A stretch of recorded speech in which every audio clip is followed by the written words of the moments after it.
Bonjour Anthony. Salut Karine, salut Ronald. Alors aujourd'hui, on voit ensemble de nouvelles façons d'interagir avec nos objets électroniques préférés. Oui, parce que le tactile, c'est tellement 2012, vous savez, c'est devenu ringard, voilà. Donc je vous ai trouvé plein de techniques un petit peu plus... Mais non, de techniques un peu plus intéressantes et un peu plus modernes pour interagir avec, par exemple, son ordinateur. Interagir avec son ordinateur sans le toucher, c'est possible avec ce petit boîtier qui s'appelle le Leap Motion.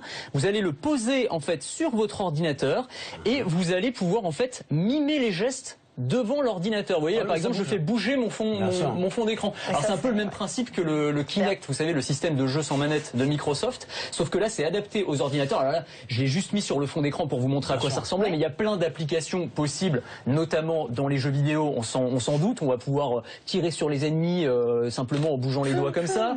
On va pouvoir... C'est vrai que ça va me retomber dessus. Des applications professionnelles aussi, où vous allez pouvoir écrire à distance de l'écran, comme ça, avec un stylo. Vous allez pouvoir en fait faire défiler des fenêtres sans avoir besoin de toucher l'écran avec vos doigts graisseux, parce que c'est vrai qu'il y a de plus en plus d'applications maintenant pour toucher son écran. Non, je parlais de Ronald, je parlais pas de vous évidemment, Karine, mais on a comme ça tout un tas d'applications. Là, on peut faire défiler des cartes, par exemple, de la même façon. Donc c'est assez intéressant, on va dire, et c'est une autre forme d'interaction avec son ordinateur plutôt que de devoir le toucher ou d'utiliser le clavier. Peut-être ça pourra marcher avec les enfants aussi.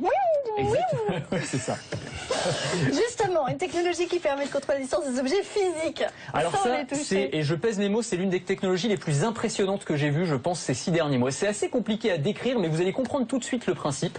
Vous avez une sorte de table qui est composée de petits cubes physiques. Et en fait, ces petits cubes physiques vont se mouvoir, vont réagir aux gestes que vous réalisez. En fait, vos gestes sont analysés par une caméra et sont reproduits en fait sur cette table qui s'appelle une table de morphing. Et donc, vous allez pouvoir comme ça vous saisir d'objets physiques. Par exemple, voilà, vous tournez les pages d'un livre en vrai, et puis vous allez avoir les pages du livre qui se tournent sur les petits cubes. Vous pouvez vous saisir comme ça d'un objet, d'une lampe de poche par exemple. Vous allez pouvoir reproduire sous forme physique un graphique. Extrêmement impressionnant quand même. Question d'Amélie Le Tullier-Breton, notre chef d'édition. À quoi ça sert? On peut imaginer plein d'applications. Par exemple, pour un architecte, il va avoir son plan sur sa tablette, par exemple, et la maison va jaillir comme ça des petits cubes, ou alors une voiture pour un concessionnaire auto, ou que sais-je encore. Plein d'applications pour en fait rendre sous forme réelle des objets qui sont pour l'instant sous forme virtuelle, sous forme de fichiers numériques. Et c'est quand même plutôt spectaculaire à l'écran. Hein, voilà. Et puis la phrase pas de bras, pas de chocolat, comme ça, elle prend tout son sens.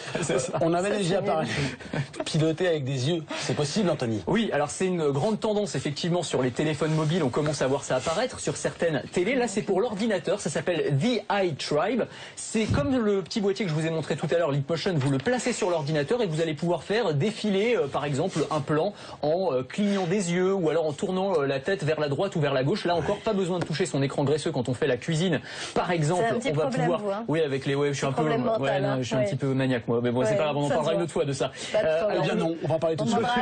Le seul petit souci pour avoir testé moi sur des télés, c'est que c'est encore pas tout à fait au point et que ça fait très mal aux yeux. C'est-à-dire que vous avez quand même les yeux comme des boules de pétanque à la fin. Voilà, donc c'est pas encore très pratique. C'est pas pratique. Enfin, contre un lecteur MP3 contrôlé par la mâchoire. Oui, par la mâchoire, en mordant. Vous allez pouvoir, en fait, avec ce petit lecteur qui s'appelle le Split, regardez. Alors, vous avez même plus de lecteur, en fait, tout est dans l'oreillette. Et en fait, vous allez changer de chanson en mordant une fois. Monter le son en mordant 2 fois. Alors vous n'avez pas besoin de mordre très fort, vous allez juste serrer la mâchoire en fait. Non mais c'est assez malin parce que vous n'avez plus besoin de le sortir de la poche, tout est géré par la mâchoire. Et alors une fois que vous êtes content de la chanson, vous touchez votre oreille et ça se bloque. Comme ça, si vous êtes en train de manger un sandwich par exemple, vous n'allez pas changer de chanson 12 fois. Vous voyez. Bon, c'est un concept, c'est en train d'être financé sur internet, donc si ça vous intéresse, eh ben allez, vous savez, ça s'appelle Split, vous pouvez le financer. À part ça, tout va bien. Ça va. Non mais parce qu'on peut en parler. Non. On a le temps là. On en parle plus. Personne ne regarde, on est entre nous. D'accord. Allez, au revoir.